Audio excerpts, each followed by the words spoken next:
People bring up the idea of like black nationalism or Hispanic nationalism and group identity. I say, like, how's that working out for those people? You know, they've basically, their identity has been weaponized in a negative sense. And it's when you go to, let's say you go to a black nationalist meeting, or you like learn about, there's very little talk about building up the community. How do we solve these problems? It's all about, like, how do we stop police from killing our people, which is, you know, it's like this small percentage. And of course, then you have the opposite, or people on the other side, who are like, well, let's emulate that and let's talk about how bad interracial crime is. It's like, okay, every person who dies is a tragedy, but if we're asking of, like, what policies would we implement, or what things should we talk about to produce the most dramatic change, it's very weaponized, it's very negative, it's just a mirror image of how politics is working in general with, I'm going to do the thing that pisses off the other side the most. So if they don't like this, then I'm going to be this kind of flamboyant, angry, troll face. Like, politics is just trolling, and you can't actually you can't troll your way into a wife, you can't raise your children on trolling, you know, you can't have a church of trolling. This is all like negative, attacking, deconstructive, Socratic, and you don't actually build systems on that, you don't build communities on that. And so I guess, rather than look at other groups who have those identity and are like state enforced, corporate enforced, they're going to put the BLM, and rather than like envying those people, I pity them. I pity that your identity is trapped in this systematic weaponization against. I remember I read an essay once that was like a private essay of a guy I had befriended, and his perspective was just like, yeah, people look at me differently, I'm never going to be thought of the same because of the color of my skin. It was just like, and it was like, to what extent is this true? To what extent is this, like, if you're thinking about ways in which your identity negatively impacts you, one of the big ways would just be like, how do you conceive of it? Do you conceive of things as this oppositional, you know, my life is miserable because of how people look at me and perceive me? I think so much of that is, it's questionable to me. It's questionable if, yeah, I mean, people can perceive, it's like there's this double reflexivity of, I'm going to act a certain way, I'm going to be a certain way, and people are going to perceive me a certain way. But there's another layer to that in how I respond and think about their perception. If I kind of don't care about their perception and I just do what I think is best, then people are going to see that. Like, they say this all the time, like Trump, he would not apologize for anything. Had he apologized at any point, I think that destroys his brand. Like, he's done. But because he didn't apologize, he didn't care of how people perceived him, he was legitimized. Even when people disagree, they say, well, I don't like how he handled this, I don't like his mean tweets, I don't like that. But because he doesn't apologize, he at least stands for what he believes in, and I can give him kudos for that, and I can support him for the other things I agree with him on. So, not to say that you should never apologize necessarily, but just in your perception of other people's perceptions. If you walk around and you say, like, oh yeah, society perceives me in this way and everyone hates me and I'm never going to have a position because everything's stacked against me, if that's your perspective, people sense that, people feel that, people look and they see your bitterness and animosity and your pessimism, and they're like, I don't think I want to give that guy the position, I don't think I want to hang, I don't want to be his friend. Whereas if you're like, I'm going to be myself, I'm going to build up myself and the people I love, and if you're cool with that, then we're cool, we can build something together, and if you're not, that's your problem, not my problem, I'm going to move on. Trump and BLM are very, very similar movements in that they're both very inspirational, got people out. And I remember people would say, like, oh, look at these MAGA crowds, like the left could never, look, Bernie Sanders, Hillary Clinton, they could never get this. But they've done it with BLM. They've done it more with BLM. Of course, it's not around a centralized figure because they have an issue with. Yeah, but he's not he's a symbol. He's not actually a leader in the way that Trump at least presented himself. So it's like you haven't necessarily had that since maybe a Martin Luther King or something like that. And the question is, how would you get back to that? And my answer, Joe Biden's kind of a parody of what that would look like because he's so old. But I think it's essentially probably a male Ocasio-Cortez, basically a Democrat Rubio or something like that, where he's Obama was kind of like that. The problem was, you only have two-term presidents and so on. But if you can figure out a way to get an Obama who is probably Hispanic, because I think that's going to be a more important voting bloc, and you override your two-term limits, then that's probably the way that the Democrats get their kind of Trump. I think also just the geopolitical situation of Canada, it wouldn't even really make sense to have like a strong Trudeau or something like that. It just, the way that people get selected to be prime minister, I think like America has a big hand in that. And also Canadian self-perception of like, what do they want to project? Do they want a strong leader? Do they want someone who's going to be submissive? Like rural-urban divide. It's just that if 5% of Canada was annexed, the sliver that's above the United States, I think Canadians, the people who live in this area would have such a different perspective, because I know people who lived, just not in this Blaine, not in this town, but in neighboring towns who are like very conservative Christians versus, you just go up to Vancouver and it's a different, the different Canadian mindset. You have that different national TV.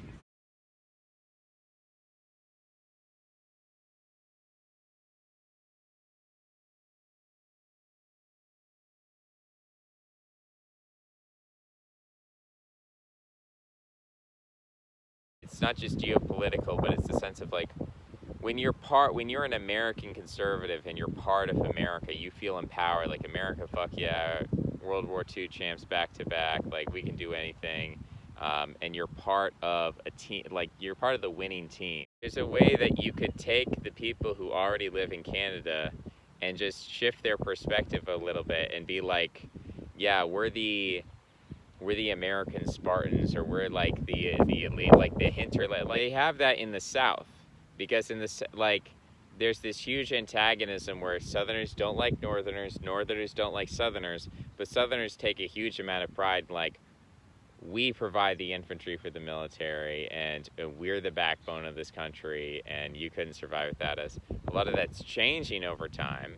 The South is becoming very urbanized and northernized, but that's been the traditional attitude. And I think, Canadians could have that kind of perspective if it was, you change a few names around, because as far as like the geopolitics or whatever, like, there's not a lot that you need to change in terms of like policies or culture or who lives here. It's you simply, like, you're no longer a nation, you're a state. Or it will take each province and we'll make it a state. Look at something like NAFTA, which eliminated so many trade barriers and really severely impacted, like, Mexican agriculture was kind of destroyed, and then a lot of American industry was destroyed, and they kind of swapped places. So you have that kind of open border, or like, but you're not actually trying to integrate people and cultures in a way that benefits a collective mindset of like, yeah, we're all in this together. It's like, no, you still have two separate nations, two separate cultures. You're not trying to integrate people. You're not trying to create a middle ground. I think there's a lot of different opinions on like the Quebecois, like, French Canada versus the rest of Canada, and what's the best way to integrate those populations? Do you, like in an ideal world, if you're trying to create this united Canada, do you allow the separate cultures to exist? Is there a benefit to that? Do you try to have completely separate countries? Do you try to eliminate French and have everything be English, or maybe the reverse of that? You know, the different integrations of how you would construct that is interesting. And to me, like when I start to think about those questions, I think about Australians or South Africans or Europeans, or when everyone's speaking English and we talk about the concept of a nation or ethnicity, it's like what's really important more so here is just common beliefs. And if you have common beliefs and you live in Europe or Australia or America, you're much closer to being in the same nation or identity than if you're next door neighbors but you have a completely different identity. And trying to figure out how to strike the balance between taking advantage of that and the opportunities and the benefits of that, but also the danger where then everything becomes an internet identity and you have no proximity and you just feel like completely isolated, like, oh, I have my internet friends and we understand each other if only we live close, but I don't understand, I'm totally alienated from my neighborhood and I don't hang out with anybody around me. So trying to bridge that gap essentially means having people move around ultimately, and or at least travel, making like pilgrimages.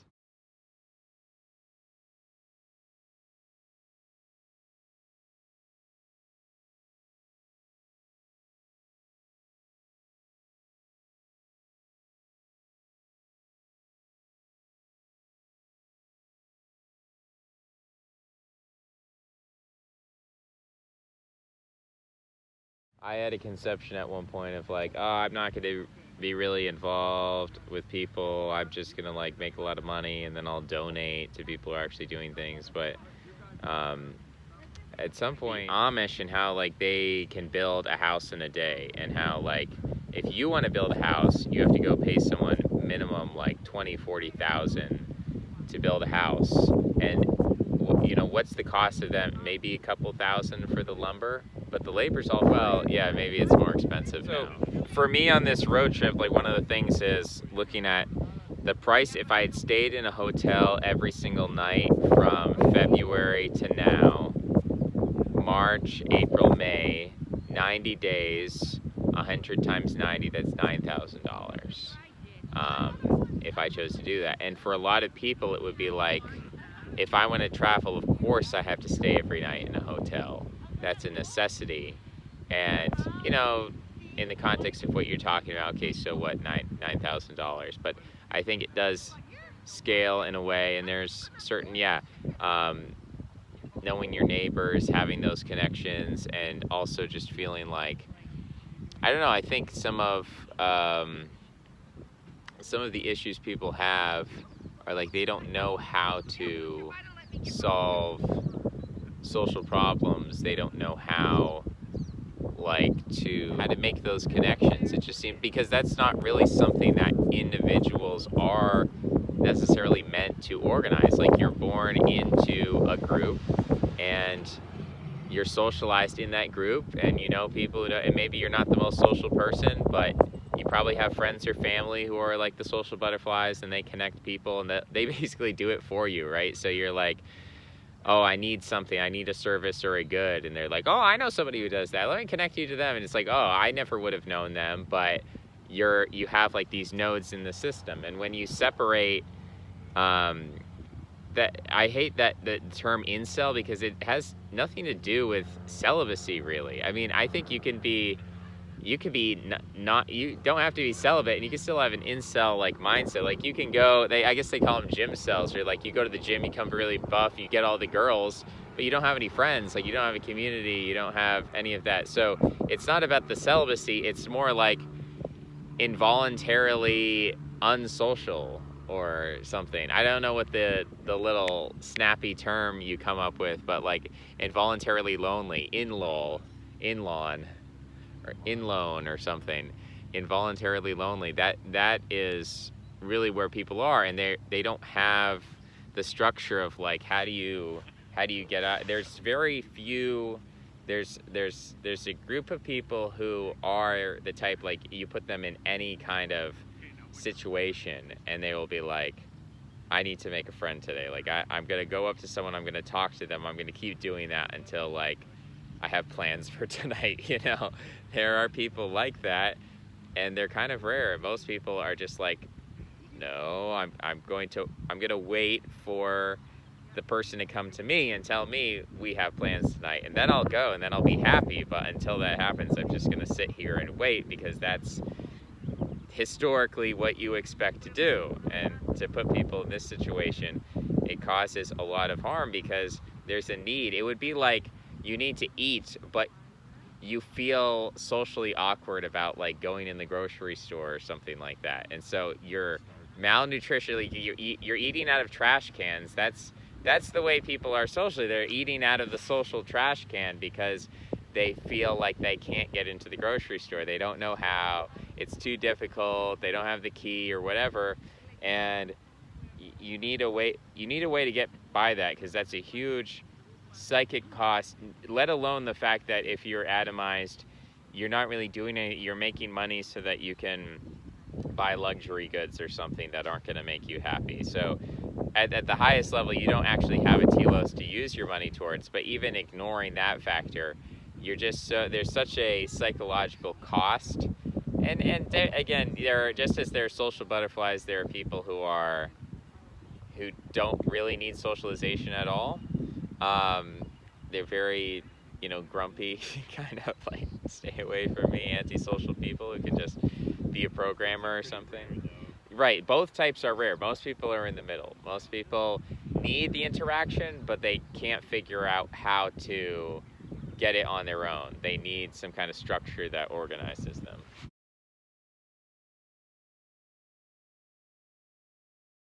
I think those people probably have a function, but they have a function in like, they're down in the basement, mom's bringing them tendies, but at some point, like, okay, you have to be put to work, because being capable, like the people who explored the Arctic or whatever, like the Norwegians who went up there.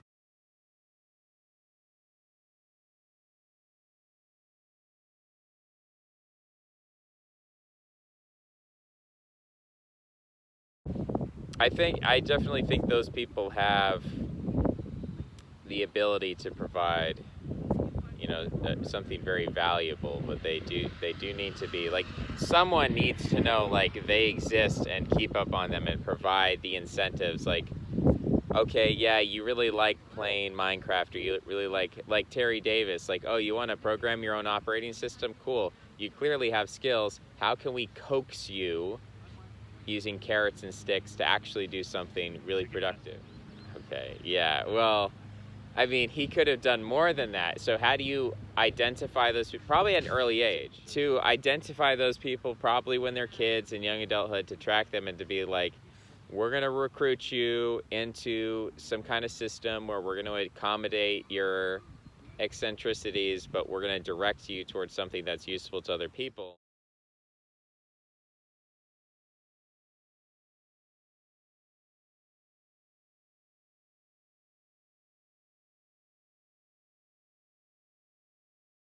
I'm trying to find that person.